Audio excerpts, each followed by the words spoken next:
अस्सलाम वालेकुम स्टूडेंट्स। आज के इस लेक्चर में हम लोग बायोलॉजिकल मेथड के बारे में पढ़ेंगे कि बायोलॉजिकल मेथड होता क्या है, इसकी इम्पोर्टेंस क्या होती है हमारी लाइफ में और इसमें कौन कौन से स्टेप्स इन्वॉल्व होते हैं। जैसे कि हमने कहा है कि साइंस एक ऐसी नॉलेज है जो कि हमें ऑब्जर्वेशन और एक्सपेरिमेंटेशन के थ्रू जो है वो गेन होती है। इसी तरह हम लोग देख लेते हैं कि बायोलॉजिकल मेथड ये एक साइंटिफिक मेथड है। इसकी डेफिनेशन क्या है? A scientific method in which biological problems are solved. Biological method एक ऐसा साइंटिफिक मेथड है जिसके अंदर हम बायोलॉजिकल प्रॉब्लम्स को सॉल्व करते हैं। बायोलॉजिकल प्रॉब्लम्स जो कि लिविंग थिंग्स से रिलेटेड प्रॉब्लम्स होती हैं।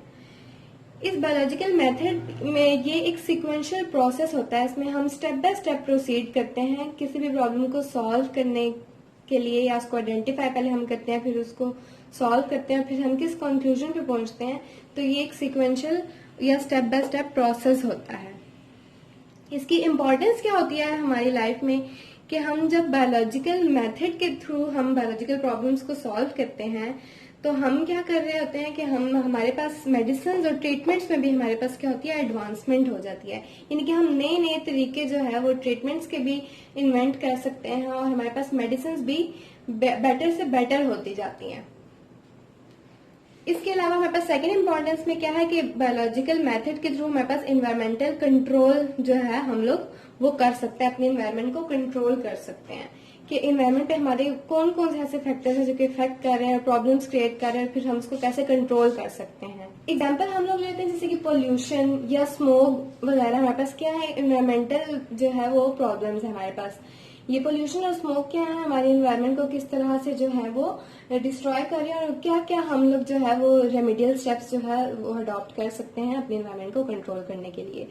तो ये भी हमें इसको प्रॉब्लम को आइडेंटिफाई करने के थ्रू करने से ही पता चलता है। थर्ड जो हमारे पास इंपॉर्टेंस आ जाएगी वो है एडवांसमेंट इन टेक्नोलॉजी। यानी कि इसके थ्रू हम अपनी टेक्नोलॉजी में भी एडवांसमेंट कर सकते हैं। यानी कि न्यू से न्यू टेक्नोलॉजी जो है वो हम लोग इन्वेंट कर सकते हैं कि कौन सी टेक्नोलॉजी जो है वो लेस इफेक्टिव है और कौन सी जो है वो ज्यादा इफेक्टिव है किसी भी प्रॉब्लम के अगेंस्ट। तो ये हमारे पास आ गई डेफिनेशन ऑफ बायोलॉजिकल मेथड और इसकी इंपॉर्टेंस। अब हम देख लेते हैं कि हमने कहा है कि बायोलॉजिकल मेथड एक सीक्वेंशियल प्रोसेस है, तो अब इसमें कौन कौन से स्टेप्स जो हैं वो इन्वॉल्व हैं।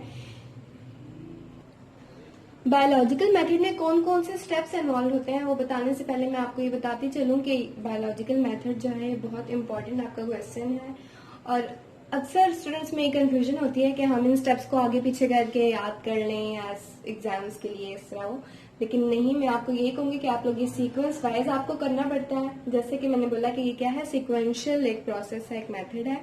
तो आप अभी से ही सीक्वेंस वाइज याद करेंगे और उसको अच्छे से समझ लेंगे तो आगे भी आपका जो है, क्योंकि जब जितनी भी आपकी स्टडी जाएगी, आप जितना भी पढ़ेंगे उसमें आपको ये मेथड जो है ये जरूर इंक्लूड होगा। तो अभी से आप लोग जो है इसको अच्छे से मेमोराइज कर लेंगे तो आगे आपको कोई प्रॉब्लम नहीं होगी। ये मेथड जो है ना कि सिर्फ बायोलॉजी बल्कि और भी जितने भी साइंस की जो आपकी ब्रांचेस हैं उस सब में जो है यही मेथड आपका अप्लाई होता है। तो इसके स्टेप्स हम देख लेते हैं। सबसे पहला स्टेप है रिकॉग्निशन ऑफ बायोलॉजिकल प्रॉब्लम। यानी कि कोई भी प्रॉब्लम होती है हम उसको क्या करते हैं, आइडेंटिफाई पहले करते हैं। फिर सेकंड स्टेप है ऑब्जर्वेशन। ऑब्जर्वेशन के बाद हमारे पास आ जाता है हाइपोथेसिस फॉर्मुलेशन। फोर्थ स्टेप है डिडक्शंस। फिफ्थ है एक्सपेरिमेंटेशन। सिक्स है समराइजेशन ऑफ रिजल्ट्स। यानी कि जो भी हम लोगों ने ऑब्जर्व किया, प्रॉब्लम को आइडेंटिफाई किया, उसके बाद जो हमने एक्सपेरिमेंट परफॉर्म किया उसके हमारे पास क्या रिजल्ट्स आए, क्या कंक्लूजन है, उसको हमने क्या किया, समराइज किया। फिर उसके बाद जो सेवंथ स्टेप है वो रिपोर्टिंग द रिजल्ट्स। यानी कि अगर हमने कोई कंक्लूजन जो है वो किसी भी प्रॉब्लम के बारे में ड्रॉ कर लिया है तो उसके बाद हमने उसको रिपोर्ट करना भी बहुत जरूरी है। ये रिपोर्ट हम किस तरह करते हैं, या किसी न्यूज़पेपर में पब्लिश कर देते हैं या किसी जर्नल में पब्लिश कर देते हैं।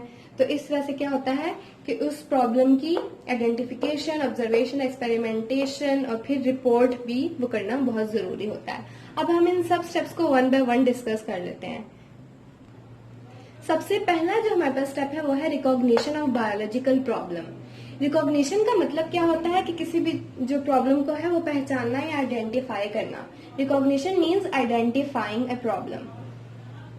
बायोलॉजिकल प्रॉब्लम क्या होती है? Biological problem is a question इधर आस्क्ड बाय समवन, या तो हमें हमसे ये कोई दूसरा बंदा पूछ रहा होता है कि ये एक प्रॉब्लम है जो कि हमने ऑब्जर्व किया या आइडेंटिफाई किया है, या तो फिर बायोलॉजिस्ट खुद ही ऑब्जर्व करता है तो उसके माइंड में जो है वो प्रॉब्लम आती है और वो फिर उसका सोल्यूशन जो है वो तलाश करना शुरू कर देता है।